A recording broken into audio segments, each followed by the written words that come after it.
Previous class में electric potential start किया था, जिसमें electric potential at a point, electric potential difference, relationship between electric field and electric potential, यहाँ तक हम लोगों ने प्रीवियस क्लास में एक्सप्लेन कर दिया था। आज हम लोग इलेक्ट्रिक डाइपोल, उसका पोटेंशियल, ये सब भी फाइंड करेंगे। ठीक है, तो कल के क्लास को थोड़ा सा लास्ट वाला पार्ट को रिकॉल कर ले कि इलेक्ट्रिक फील्ड और पोटेंशियल के बीच जो रिलेशन है, जो कि हम लोग लिखते हैं इलेक्ट्रिक पोटेंशियल, या सिंपली हम एक फील्ड लाइंस को रिप्रेजेंट किए थे, यूनिफॉर्म फील्ड लाइंस को। यहाँ के एक सोर्स चार्ज है जिसका ये फील्ड लाइंस है, और यहाँ पे जैसे मान लो बी पॉइंट पर इनिशियली कोई पॉइंट चार्ज क्यू नॉट है, उस पर जो फोर्स लग रहा है इन द डायरेक्शन ऑफ फील्ड, ये फोर्स लगा, और इस चार्ज पार्टिकल का या चार्ज का डिस्प्लेसमेंट हुआ इन द डायरेक्शन ऑफ फील्ड। इसको डी आर से रिप्रेजेंट किया। बी पॉइंट का हमने रेफरेंस पोजीशन या ओरिजिन से इसका पोजीशन वेक्टर आर वेक्टर ले लिया, तो ऑब्वियसली ए का आर प्लस डी आर हो जाएगा। डी आर बी टू ए है इन द डायरेक्शन ऑफ फील्ड। तो इस पर जो फोर्स लगा चार्ज पार्टिकल पर, वो F equal to Q E लिखा, और फिर हम लोगों ने अमाउंट ऑफ वर्क को निकाल लिया था, amount of work due to electrical F dot D R, और फिर फोर्स का value in the direction of field, मतलब इलेक्ट्रिक फील्ड के कारण से क्यू ई डी आर, और D U change in potential energy हम लोग जानते हैं negative of amount of work done by the electric force, और जिसका वैल्यू माइनस की ई डी आर हो गया। और डीवी हम लोग जानते हैं change in potential energy by charge, तो finally E dot D R आया। डीवी का मतलब क्या हो गया? डिफरेंस इन पोटेंशियल, वो इनिशियल टू फाइनल होगा। इसको आप इंटीग्रेट करोगे डीवी को through potential V1 to V2, और ई डॉट डी आर को इंटीग्रेट करोगे R1 टू R2, तो E is equal to minus D V by D R electric field as potential gradient हो गया, और इंटीग्रेट करके आपको रिजल्ट ये आ गया। तो रिजल्ट यहां पर ये हमने लिखा है, D V is equal to, या डी वी का integration V1 to V2, D V is equal to minus E dot D R, और फिर डी वी का इंटीग्रेशन V हो गया, lower limit V1 upper limit V2, R1 to R2, difference in potential E dot D R. E dot D R को क्या कहते हैं? Line integral of electric field. Line integral का मतलब ही होता है कोई भी पॉइंट फंक्शन का डिफरेंशिएशन अलोंग द कर्व, ठीक, उसको हम लोग लाइन इंटीग्रल कहते हैं। और ई का वैल्यू जो आया था, हमने आपको बताया था लिखने का जो वे होता है इलेक्ट्रिक फील्ड को, जैसे हम लोग लिखते हैं E is equal to minus D V by D R electric field as potential gradient. लेकिन यहाँ एक बहुत इंपॉर्टेंट सेगमेंट हम आपको सिखा रहे हैं, इसको लिखा जाता है E vector is equal to minus ये डेल ऑपरेटर इनटू V। इस डेल ऑपरेटर जिसको हम लोग नेवला कहते हैं, इसका वैल्यू होता I cap del by del X. ये जो डेल बाई डेल एक्स, ये डेल जो है ये पार्शियल डिफरेंशिएशन को रिप्रेजेंट करता है, और पार्शियल डिफरेंशिएशन वहां यूज होते हैं जहां पर एक से ज्यादा वेरिएबल है। मान लो X axis, Y axis, Z axis तीनों के लिए कोऑर्डिनेट दिया, या आपको दे रखा है इक्वेशन जिसमें एक्स वाई जेड तीनों पर डिपेंड कर रहा है, तो आप पार्शियल डिफरेंशिएशन करेंगे। इसी तरह से ये y के along J cap del by del Y, z के along k cap del by del z।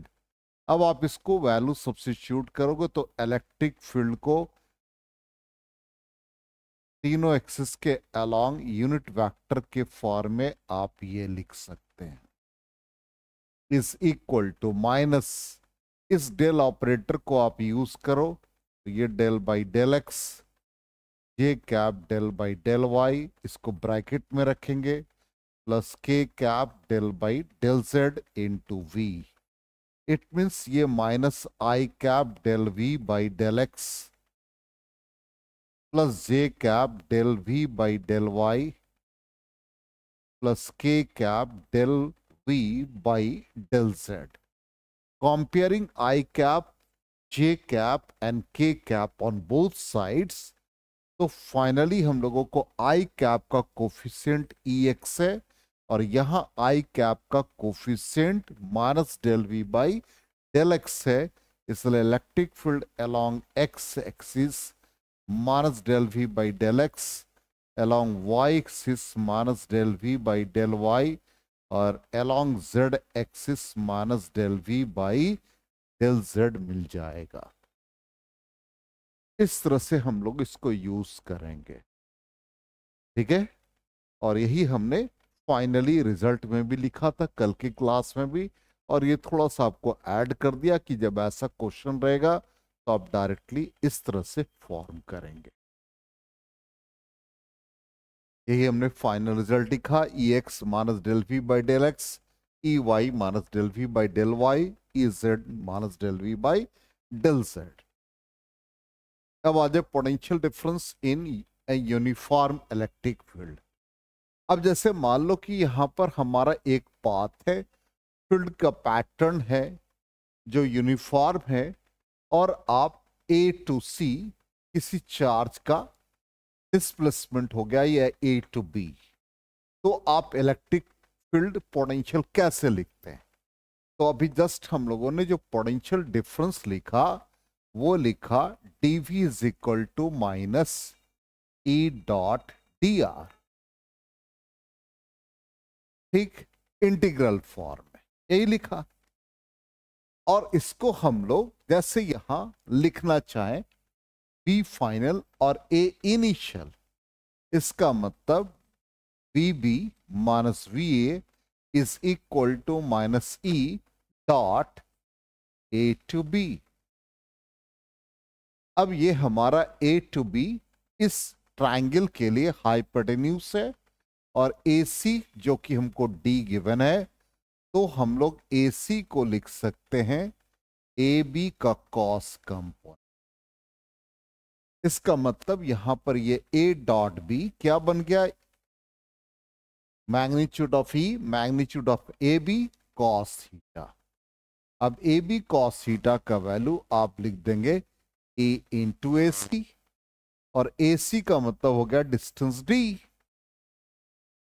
इसलिए हम लोग स्लैंट हाइट या हाइपोटेन्यूज वगैरह नहीं लेंगे, वो इन द डायरेक्शन ऑफ फील्ड सीधा यूनिफॉर्म है, तो एक्सियल लाइन का ही डिस्टेंस लेंगे। तो ये बन गया V B minus V A. इसका मतलब जब भी आप यूनिफॉर्म इलेक्ट्रिक फील्ड में डिफरेंस इन पोटेंशियल निकालेंगे तो फाइनल माइनस इनिशियल लेंगे, तो नेगेटिव साइन ई डी।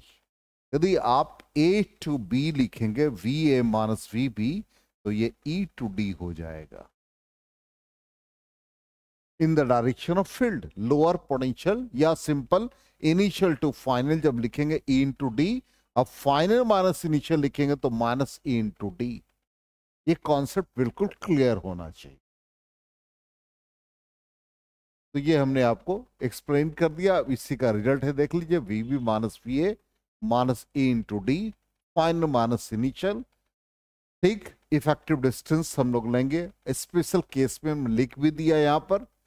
अब जैसे ए टू बी है, तो आप ए टू बी तो V B minus V A लिखेंगे, V B minus V A तो माइनस ई इंटू डी, और V A minus V B लिखेंगे तो ई इंटू डी, ठीक। तो यही है, line A B is parallel to electric field, ध्यान दोगे, line A B is parallel to electric field, then V A minus V B E into D, V B minus we is equal to minus E into D, ठीक। अब यहां पर ये क्या है, perpendicular है, तो परपेंडिकुलर तो क्या एंगल बनाएगा, 90। तब उस कंडीशन में जब ए बी परपेंडिकुलर हो जाएगा इलेक्ट्रिक फील्ड के लिए, तो पोटेंशियल क्या हो जाएंगे, जीरो हो जाएंगे, क्योंकि इन दोनों के बीच का एंगल 90 डिग्री फॉर्म करेगा। तो V A minus V B zero means A का पोटेंशियल बी का पोटेंशियल इक्वल होगा। क्लियर। अब इससे रिलेटेड हम एक प्रॉब्लम को हम लोग सॉल्व कर लें। जैसे यहां पर आपको फिगर दे रखा है, इसमें ये सारी क्वांटिटी हमको फाइंड करना है, जैसे A to B to C to D। तो जैसे आप यहां पर सिंपली देखिए, पहला क्या है, VA माइनस VB। इसका मतलब इनिशियल टू फाइनल क्या लिखेंगे, E into D. E into D means AB। अब E का मैग्नीट्यूड कितना, 20, AB कितना 0.02।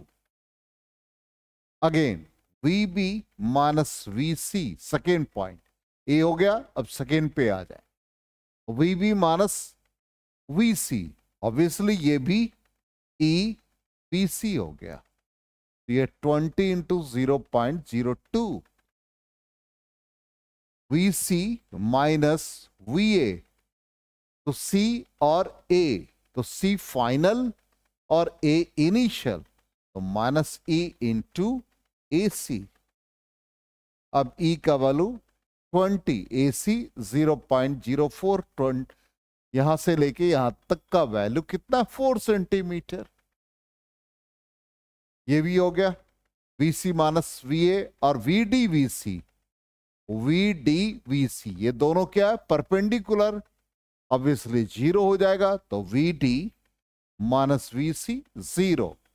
C का पोटेंशियल और D का potential same. VA minus VB, sorry VA minus VD, A to D, तो क्या आ गया, initial to final positive sign, तो E इंटू D, तो E कितना 20, D कितना आ गया, A से D का 4 सेंटीमीटर 0.04।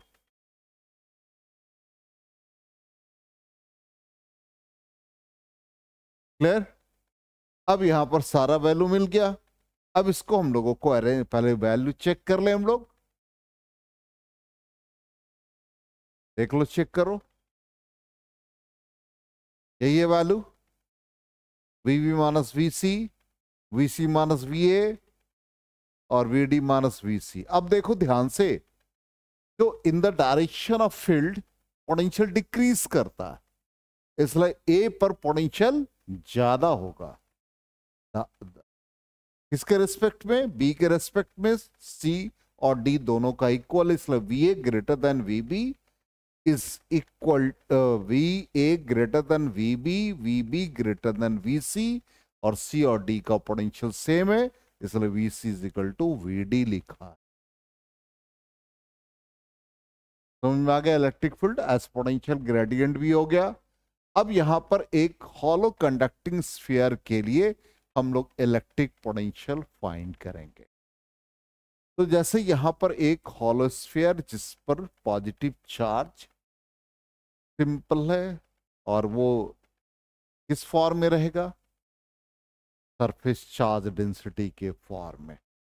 अब यहां पे हम लोग पोटेंशियल निकालेंगे, एक आउटसाइड द स्फीयर, एक सरफेस पे, और एक इनसाइड द स्फीयर।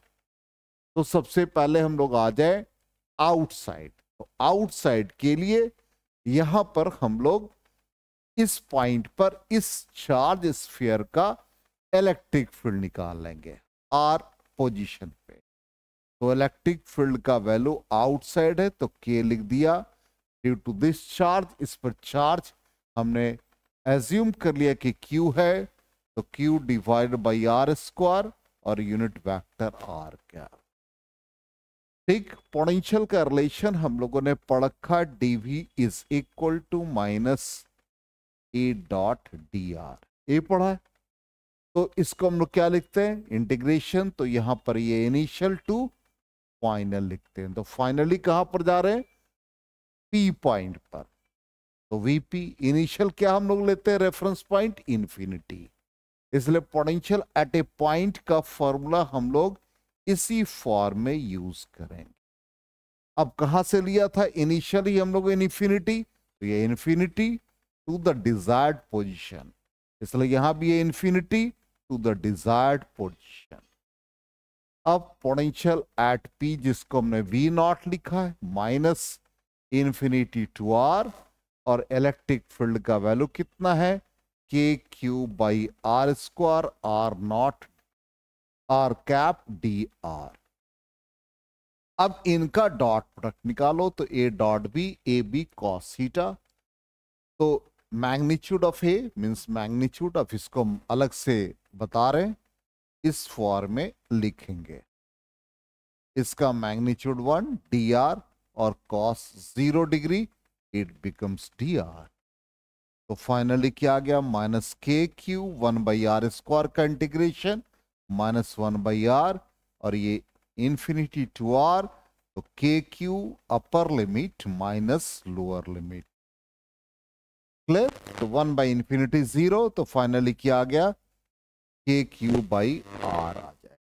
ठीक, इसका मतलब ये आ गया 1/4 pi epsilon naught Q by R. ये एक पॉइंट चार्ज की तरह बिहेव करेगा। क्लियर? तो पोटेंशियल यहां पर 1/4 pi epsilon naught Q by R. ये कहां निकाला आपने, आउटसाइड द स्फीयर। अब उसी तरह से सरफेस पे निकालेंगे, तो सरफेस के लिए क्या होगा, simple, potential at the surface, ये आपका क्या आ जाएगा, minus infinity to the surface R. ये इंटीग्रेट कर देंगे तो ये K Q by R square D R बन जाएगा। इसको इंटीग्रेट करके रिजल्ट निकालोगे तो it becomes 1/4 pi epsilon naught Q by R हो गया सरफेस पे। अब हम लोग अंदर निकालेंगे, तो अंदर निकालने के लिए पहले हम लोग ये एक्सप्रेशन देख ले, at R is equal to R, ये आ गया सरफेस पे। अब इनसाइड, तो इनसाइड के लिए हमने स्फीयर को कंसिडर किया, तो अब यहां पर हम लोग क्या करते हैं, एक्सप्रेशन कैसे निकालते हैं। यहां भी जो पहले हम लोगों ने निकाला वो क्या किया, हमने एज्यूम कर लिया कि इंफिनिटी पर कोई चार्ज है, उसको डिस्प्लेस करके in the field region of uniformly charge sphere के लिए लाया। इसी तरह से यहां भी हम इंफिनिटी पर कोई चार्ज, उसको हम पहले सरफेस पे लाएंगे, पहला स्टेप, और दूसरा सरफेस से पी पॉइंट पर। इसका मतलब यहां पर हमारा जो पोटेंशियल होगा वो दो पार्ट में कन्वर्ट होगा। एक हमारा इंफिनिटी से सरफेस पे आएगा ई डॉट डी आर, और फिर सरफेस से इनसाइड आएगा ई डॉट डी आर। अब इनसाइड हम जानते हैं कि इलेक्ट्रिक फील्ड इस स्फीयर के अंदर 0 होता है, तो ये फाइनली क्या बच गया, infinity to R E dot D R, ये पार्ट 0 हो गया। अब इसका value minus infinity to R, E का वैल्यू डाल देंगे। अभी जस्ट हम लोगों ने लिखा K Q by R square D R, और इसको के क्यू फिर वैसे ही -1/r इंफिनिटी टू आर, तो फाइनली क्या आ गया 1/4 pi epsilon naught Q by R. इसका मतलब सरफेस और इनसाइड द स्फीयर पोटेंशियल क्या हो गया, कांस्टेंट हो गया। तो पूरे इंटायर वॉल्यूम, इंटायर सरफेस पे पोटेंशियल और इनसाइड सेम रहता है।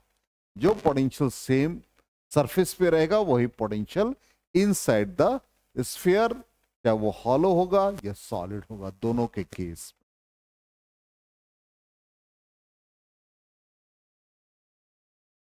यही रिजल्ट आ गया, ये याद रखना है। अब आते electric potential due to dipole. Dipole के कारण से इलेक्ट्रिक पोटेंशियल हम लोगों को फाइंड करना है। तो इलेक्ट्रिक पोटेंशियल फाइंड करने के लिए हम लोग क्या करते हैं, एक इलेक्ट्रिक डाइपोल को कंसिडर करते हैं। वो इलेक्ट्रिक डाइपोल का डाइपोल मोमेंट पी हो जाएगा, directed from negative charge to positive charge. ठीक, और हम किसी पॉइंट पी पर इसका इलेक्ट्रिक पोटेंशियल निकालेंगे, पॉइंट पी कंसिडर कर लेंगे। ठीक, जहां पे हमको इलेक्ट्रिक पोटेंशियल निकालना है। तो पहला चार्ज आर से प्लस क्यू से इसका पोजीशन वेक्टर r1, फिर दूसरे चार्ज प्लस Q2 से इसका पोजीशन वेक्टर r2 हो गया, और सेंटर ऑफ द डाइपोल से इसका पोजीशन वेक्टर r हो जाए। ठीक है यहां तक। अब ये हम एज्यूम कर ले कि यहां एंगल थीटा फॉर्म कर रहा है। अब पोटेंशियल हम लोग निकालेंगे at point P।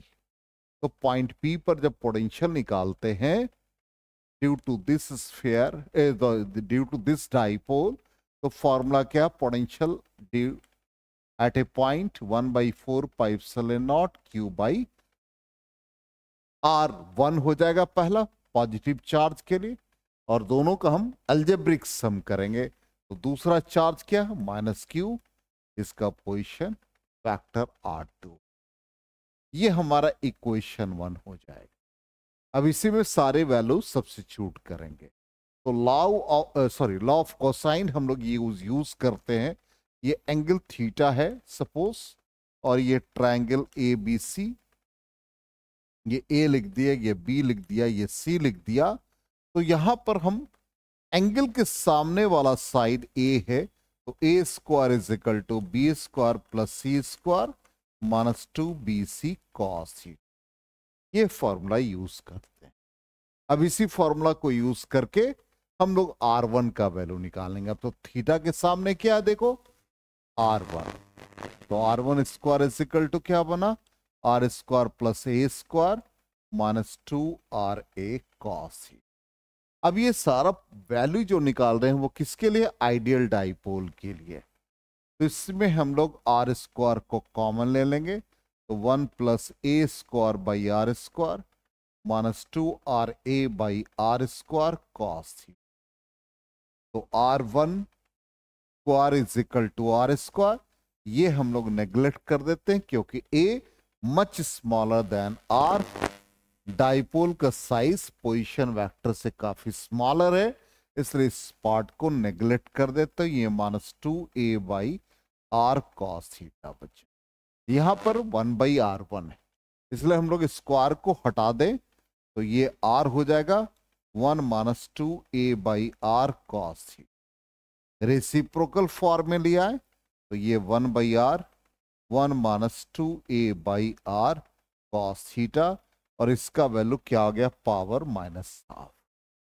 Binomial expansion हम लोगों ने सीख रखा है, 1 + x to the power n is equal to 1 + nx, और हाईएस्ट टर्म को नेग्लेक्ट कर देते हैं। तो फाइनली ये क्या आ जाएगा, 1/R, ये 1 माइनस, ये यहां पर -12, ये हो गया 2a by R cos theta. 2 cancel हो जाएगा, तो 1/R1 is equal to 1/R 1 + a बाई R cos थीटा। तो ये 1/R1 का वैल्यू मिल। इसी तरह से हम लोग, ये वैल्यू हम लोगों को मिल गया, तो 1/R2 चाहिए। तो अब यहां पर R2 के लिए एंगल हमारा बन जाएगा पाई -थीटा। तो यहां पर R2 स्क्वायर लिखेंगे, तो ये बन जाएगा cos पाई -थीटा। और ये क्या होता है, नेगेटिव, इसलिए यहां पर क्या आ जाएगा, पॉजिटिव साइन।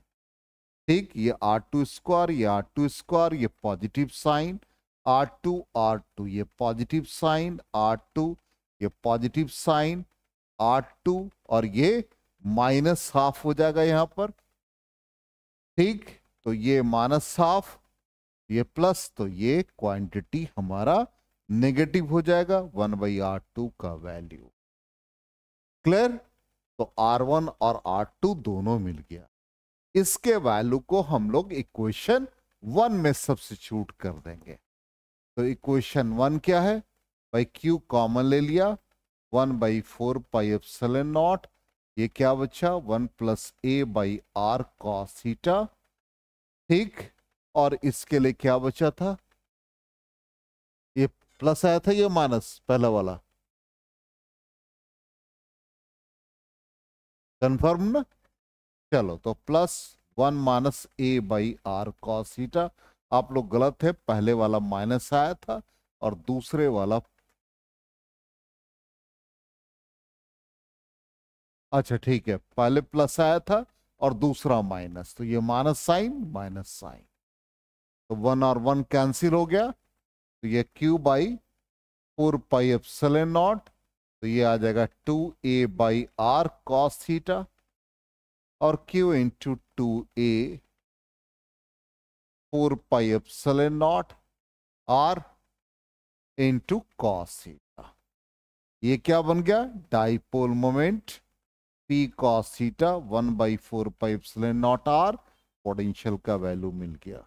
अब इसको चूंकि डाइपोल मोमेंट वेक्टर क्वांटिटी है तो वेक्टर फॉर्म में इसको लिखना चाहिए। तो डाइपोल मोमेंट ये है हमारा, ठीक। तो डाइपोल मोमेंट को आर के टर्म में लिख दो तो क्या बन जाएगा? ये पी कैप, ले सकते हैं इसको, या ये पोजीशन इसके और इसके बीच में एंगल है ना, डाइपोल मोमेंट और आर के बीच एंगल है, ठीक है। तो इस कंडीशन में दोनों का हम पी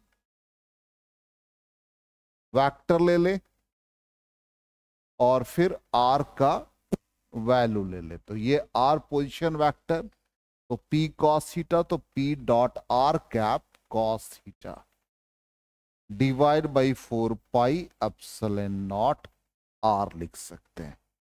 अब हम चाहते हैं इसको इस फॉर्म में लिख दें। आर वेक्टर, यूनिट वेक्टर को लिख सकते हैं vector upon magnitude of vector.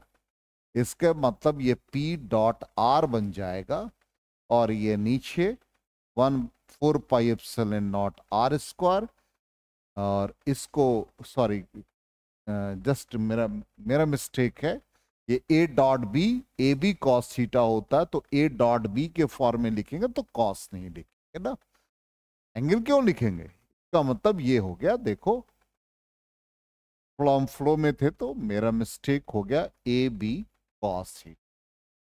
इसका मतलब ये क्या है? पी वेक्टर और ये आर कैप कॉस थीटा, तो ये बन गया P vector dot R cap.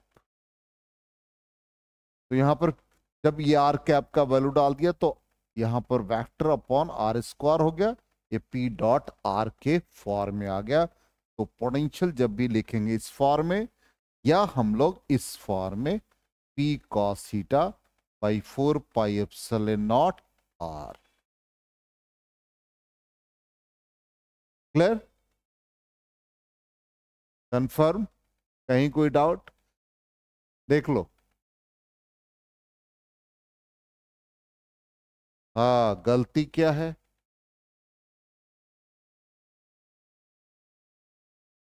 क्या मिस्टेक है? मिस्टेक देखिए क्या है, 1/r1 का value 1/r1 plus a/r cos theta, ये मिस्टेक है, ठीक है। कोई बात नहीं, हम लोग अपने मिस्टेक को रिमूव कर सकते हैं, टाइम है। तो ये 1/r प्लस 1 प्लस, और ये क्या था? Minus sign. यहां क्या था? जल्दी बताओ। यही था। कंफर्म? तो ये 1/r कट गया तो 2a/r स्क्वायर बन गया। चलिए कोई बात नहीं,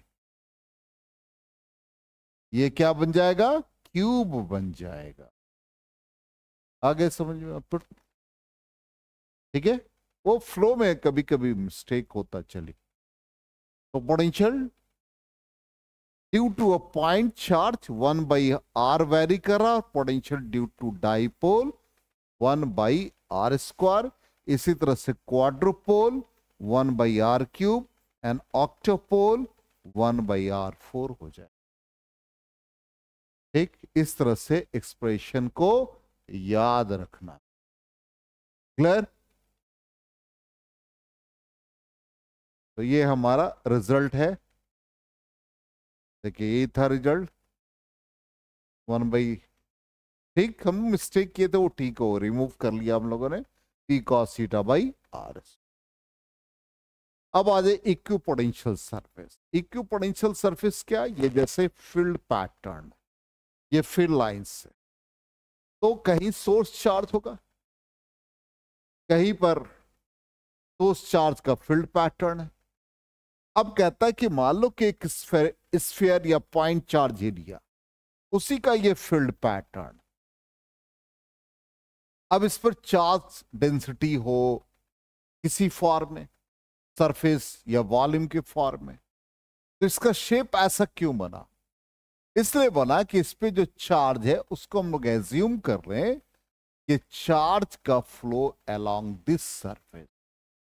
इसका मतलब चार्ज के फ्लो को रिप्रेजेंट कौन करता है? Electric potential. इसलिए इसका जो पोटेंशियल होगा वो वी लाइंस ऐसे बनेगा, तभी तो इस स्फीयर का शेप ऐसा है। किसी बॉडी का या किसी चार्ज का ऐसा शेप हो, इसका मतलब क्या है कि चार्ज का फ्लो इसके अलोंग हो रहा है। इसका मतलब ये इसका सरफेस का पोटेंशियल हो गया, इस सरफेस पे इलेक्ट्रिक पोटेंशियल का ये डायरेक्शन। इसका मतलब इलेक्ट्रिक फील्ड लाइंस और ये वी लाइंस हो जाएगा, पोटेंशियल का लाइन हो। वही हमने यहां पर दिखाया पोटेंशियल का लाइन V1 V2 V3। ठीक, अब इक्को पोटेंशियल सरफेस का मतलब क्या है कि कोई भी चार्ज मूव कर रहा perpendicular to the direction of electric field, तो कोई भी अमाउंट ऑफ वर्क नहीं होता। इसका मतलब there is no potential difference between two points. It means equipotential surface is surface drawn in an electric field at each point of which the electric potential remains constant। इसका मतलब है कि एक ऐसा सरफेस हम इलेक्ट्रिक फील्ड में draw करते हैं जिसके हर पॉइंट पर इलेक्ट्रिक पोटेंशियल कांस्टेंट होता है। It means surface of every charge conductor is an equipotential surface. जैसे मान लो कि यहां पर ये सरफेस है, ऐसा किसी चार्ज का सरफेस बना, इसके हर पॉइंट पर पोटेंशियल इक्वल होगा। सपोज ये पॉइंट ये पॉइंट ये पॉइंट सब पर मान लो 20 वोल्ट। फिर दूसरा सरफेस ड्रॉ करेंगे तो इसके हर पॉइंट का पोटेंशियल मान लो 40 वोल्ट। इसी तरह से नेक्स्ट सरफेस ड्रॉ किया, इसके हर पॉइंट पर पोटेंशियल 60 वोल्ट। इस तरह से हो। ठीक, इसका मतलब surface of every charge conductor is an equipotential surface, यही मतलब इसका है। तो ये हमने यहां पर लिखा। तो अब ई का रिलेशन क्या होता है? DV by D R. तो डीएल हो गया अलोंग द पोटेंशियल, तो डीवी बाई डीएल, और यूनिट वेक्टर के इलेक्ट्रिक फील्ड के अलोंग एन कैप, इसलिए डायरेक्शन के लिए हम लोगों ने एन कैप यूज। ठीक, unit vector normal to the equipotential surface. अब यहां पर ई डॉट डीएल, क्योंकि इक्विपोटेंशियल सरफेस परपेंडिकुलर बनाता है, तो इस कंडीशन में ई डॉट डीएल, इसका मतलब क्या हुआ? Electric field is always perpendicular to the equipotential surface. ठीक, अब वी लाइंस क्लोजर, जैसे मान लो कि यहां पर है, तो ये V1 इलेक्ट्रिक फील्ड जहां पर स्ट्रॉन्गर है, तो यहां पर क्या रीजन है? फील्ड नियरर है। इसका मतलब V1 का पोटेंशियल V2 से ज्यादा, V2 का पोटेंशियल V3 से ज्यादा हो। इसी तरह से हमने यहां पर एक सरफेस ड्रॉ किया, इसका मतलब इलेक्ट्रिक फील्ड्स अंदर पॉजिटिव चार्ज के नियर स्ट्रॉन्गर है, क्लोजर है। इसका मतलब इसका पोटेंशियल सपोज 100 वोल्ट, तो इसके बाद का पोटेंशियल कम होगा, इसके बाद का पोटेंशियल कम होगा, इसके बाद का पोटेंशियल कम होगा, तो अंदर वाले का पोटेंशियल लार्जर होगा। तो V1 greater than V2 greater than V3। Suppose इसको हम V1 मान ले, यहां वाले सरफेस को सपोज एक ही ये एग्जांपल ले ले V1, ये V2 ले ले, ये V3। इसका मतलब V1 greater than V2 greater than V3, और निगेटिव के लिए जस्ट अपोजिट हो जाएगा, तो V1 less than V2 less than V3। ठीक, अब यहां पर हम लोग इसके प्रॉपर्टीज को जान लें कि इक्विपोटेंशियल सरफेस, दो इक्विपोटेंशियल सरफेस, दो स्फीयर जैसे हमने ड्रॉ किया V1 V2 V3, तो V1 और V2 एक दूसरे को इंटरसेक्ट नहीं कर सकते, तो two equipotential surfaces can not intersect each other. Equipotential surfaces always perpendicular to the electric field lines. यदि हम एक चार्ज को उस सरफेस पे एक पॉइंट से दूसरे पॉइंट तक मूव कराएं, तो अमाउंट ऑफ वर्क क्या होता है? जीरो होता है। रीजन क्या है? हम लोगों ने पढ़ा amount of work is equal to charge into difference in potential. Suppose ये सरफेस है और यहाँ का ये पॉइंट ए और यहाँ का पॉइंट बी, चार्ज को हम ए टू बी ले जा रहे हैं, तो ये लिखेंगे V V minus V A, और यहां पर ए और बी दोनों का पोटेंशियल सेम है, V A is equal to V B, तो ये हमारा जीरो हो जाएगा। तो amount of work from A to B will be zero. ये चीज हमको दिमाग में रखना है। ठीक, equipotential surfaces are closer together where electric field is stronger and farther apart where electric field is clear। तो इतना पार्ट हम लोग याद रखेंगे। अब आ जाए पोटेंशियल एनर्जी। पोटेंशियल एनर्जी क्या है? Amount of work done in carrying a unit charge from infinity to a point. अब पोटेंशियल एनर्जी जो हम लोग निकालते हैं, पोटेंशियल एनर्जी सिंगल चार्ज के निकालते हैं जिसका पोजीशन वेक्टर आर वेक्टर है। तो amount of work charge into potential, तो क्या हो जाएगा? Q into V position vector, V R हमने लिखा potential at that point due to external electric field. इसी तरह से सिस्टम ऑफ टू चार्जेस लिखेंगे तो क्या आएगा? पहले का पोटेंशियल इंटू चार्ज, दूसरे का पोटेंशियल चार्ज, और फिर दोनों के बीच का इंटरैक्शन। ठीक, और थ्री जैसे मान लो आपको निकालना है, सपोज हम लोग एक ट्रायंगल के ऊपर या ट्रायंगल के वर्टिसेस पे charge Q1, Q2, Q3 assume कर लें, तो क्या होगा? इसका इंटरेक्शन इसके साथ, इसका मतलब total potential of the system 1 2, फिर क्या हो जाएगा? 2 3, और फिर क्या हो जाएगा? 3 1। इन सबका अलजेब्रिक सम कर देंगे। क्लियर? तो यहां तक हम लोगों ने कंप्लीट कर लिया पोटेंशियल और पोटेंशियल एनर्जी वाला पार्ट। ये बस एक तरह से ब्रीफ किया है, और नेक्स्ट क्लास में हम लोग प्रॉब्लम करेंगे। ठीक है।